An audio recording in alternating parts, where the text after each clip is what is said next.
Unang ulan ng Mayo. Tignan natin ang kalsada.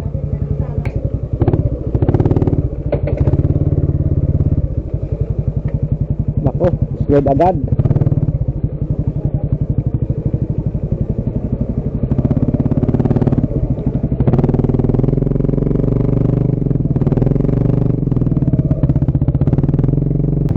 Sus, kunting ulan pa lang yun. Ito na agad ang sitwasyon.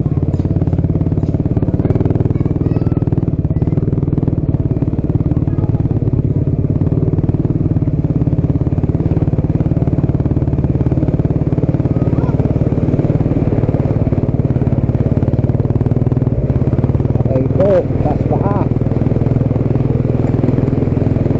Wow. Hahahay. Sino kayang kandidato makakagamot nito? To Lord. Sampol pa lang na ulan yun. Wala pang 10 minutes yun.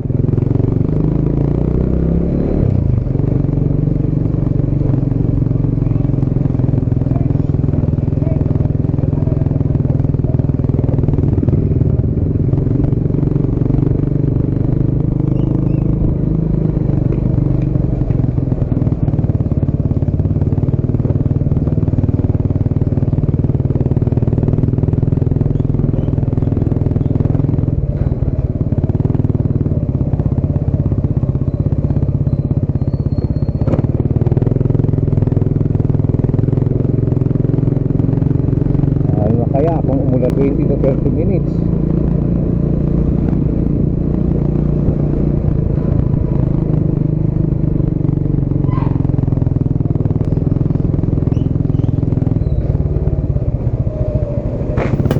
Bali sa ngayon, punta ako ng Pasita, tapos titignan ko kung kumusta pagbalik ko mamaya. Siguro mga after an hour pauwi na rin ako.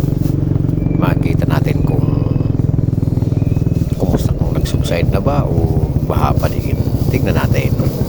Thank you.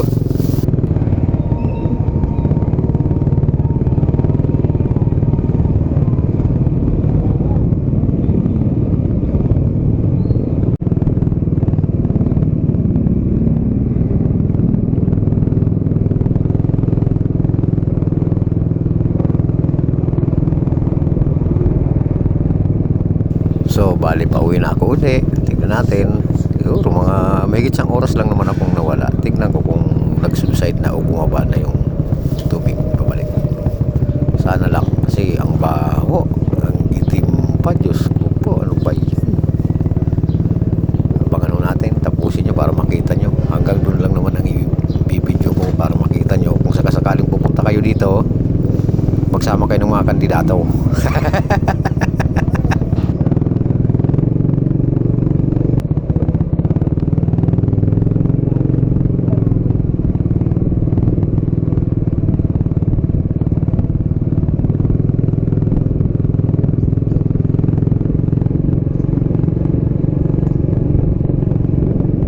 Bago tayo makalabas ng Pasita ay puro one way dahil may ginagawa pala.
Bali, papalapit na tayo ngayon doon sa binabahang kalsada.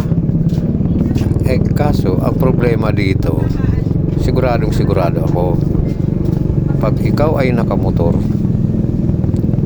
timingan mo lang na wala kang makakasalubong. Dahil pag may nakasalubong ka, yari ka. Sigurado magbababa ka ng paa. Basa ang paa mo o ang sapatos mo. Tignan nyo na lang, bakit nga ba? Tell me why. Bakit nga ba? Tell me. Bakit nga ba kailangan mong baba ng paa? Hindi. Ay, aabutin mo yan. Aabutin yan, kuya. Angat mo na lang. Aha.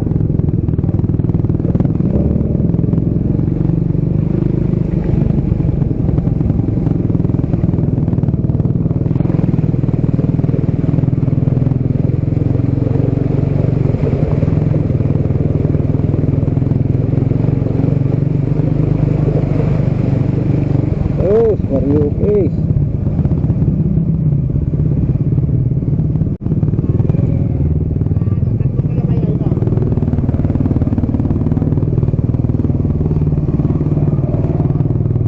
Ang itim ng tubig, bahala na kayo dyan.